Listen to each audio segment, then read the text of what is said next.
Het is vandaag maandag 6 april... en dat is de dag dat bij raketaanvallen op Kamp Holland 1 dode en 5 gewonden vallen. Welkom bij Pauw Witteman.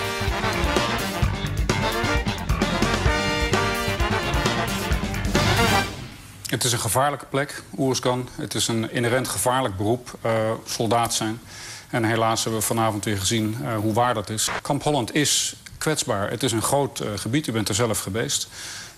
Er ligt veel munitie in Afghanistan. Die munitie op een eenvoudige driepoot wordt gelegd, waardoor die wat elevatie krijgt. En dan wordt, ik zal het maar simpel zeggen, de lont aangestoken. En globaal in de juiste richting vliegt dat projectiel dan weg. 9 van de 10 keer komt hij buiten het kamp op. Dat is de foto van een van de, ik noem het maar even voor het gemak, de binnenplaats. En het is ook een ruimte waar die je over moet steken om uiteindelijk in de kantine of het restaurant, zo je wilt, uit te komen. Overigens heeft Defensie natuurlijk in het verleden gezien dat dit een risico is. En daarom ook in het verleden de beslissing genomen om gepantserde containers neer te zetten. Die werken dus als je daar binnen bent. Als je niet in die container bent, dan ben je niet beschermd. Barbara Soema, heb je de hele dag gekeken naar het nieuws? Nee, ik was de hele dag aan het werk. Dus eigenlijk heb ik vanochtend allerlei telefoontjes binnengekregen van familie en vrienden. Want ik ben net gisteren terug uit Italië gekomen. Dus iedereen die zat te denken, wacht even, zit ze misschien daar nog te... Mijn familie heeft een huis gewoon in een dorp, ietsje verderop dan L'Aquila. Er was in ons dorp ontzettend veel schade aan gebouwen, huizen neergestort. En ik praat over een gebied zo'n 45 kilometer daar vandaan. En gelukkig was iedereen ongedeerd, het huis met een paar scheuren goed gekomen. Alleen waren we later onderweg naar werk met mijn man in de auto. En toen belde mijn moeder. Zij had net gehoord dat een tante die precies woont in die dorp die in het epicentrum zit. Zij zit onder haar huis. Het is nog niet gevonden? We weten gewoon niks. Iedereen heeft een beetje dat idee, als het gebeurt, kan mij ook treffen. Maar volgens mij heeft dat ook een beetje iedereen in Italië. We hebben meer seismische gebieden.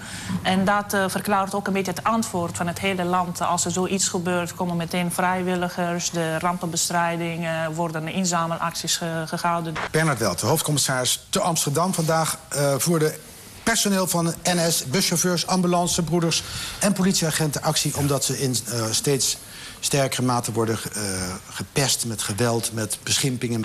Ja, dat iemand door het lint gaat, een beetje verkeerd geprogrammeerde harde schijf heeft, zou ik zeggen.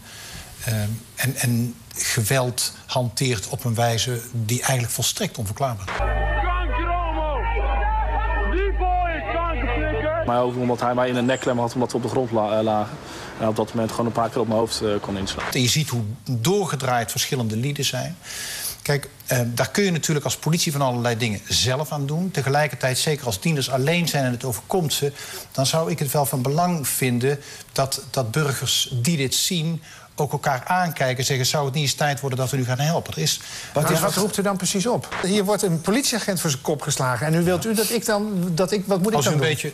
Een beetje burger heeft de moed om daadwerkelijk in te grijpen, ja. Met het risico zelf dus dan een flink pak slaag te krijgen. Het is allemaal begonnen met de politie is je beste kameraad.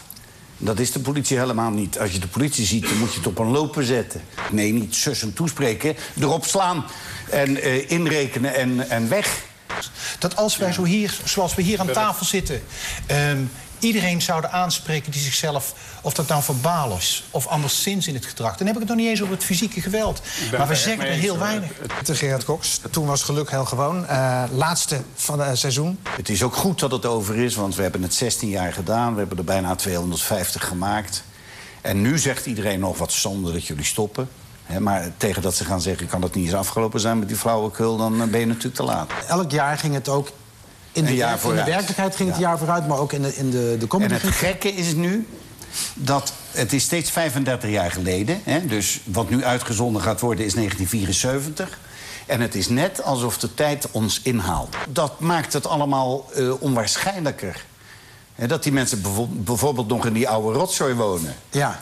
Dat is nou 1974. Toen waren wij thuis, in Rotterdam-Zuid, al lang verhuisd naar Lombardije. Naar de nieuwe wijken. We hebben jou gevraagd naar een favoriet fragment. Dat heb je uitgekozen. Weet je nog uit je hoofd? Ja, dat is het. Toen ging het over het IQ. Een gemiddelde mens denkt dus 50.000 gedachten per dag. Gemiddeld. Het is allemaal gemiddeld. Ja, wat denk je? De bus, heel goed. Ga door. Bushalte, heel goed.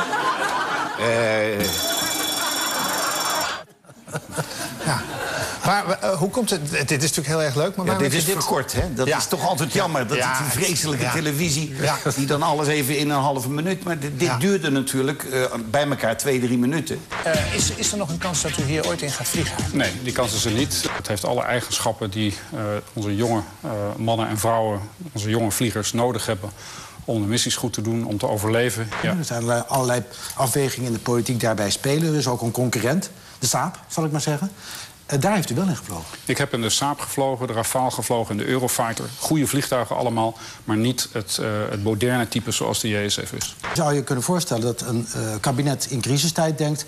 het mag ook wel een goedkoper ding worden. Ja. Nou, dan heb je en dan toch nog een goed vliegtuig, namelijk bijvoorbeeld de Saab... en je hebt die 5 miljard ter beschikking. Het gaat toch zogenaamd om onze veiligheid? Het gaat om onze veiligheid. Dan heb ik liever dat ze die 6 miljard aan de politie geven.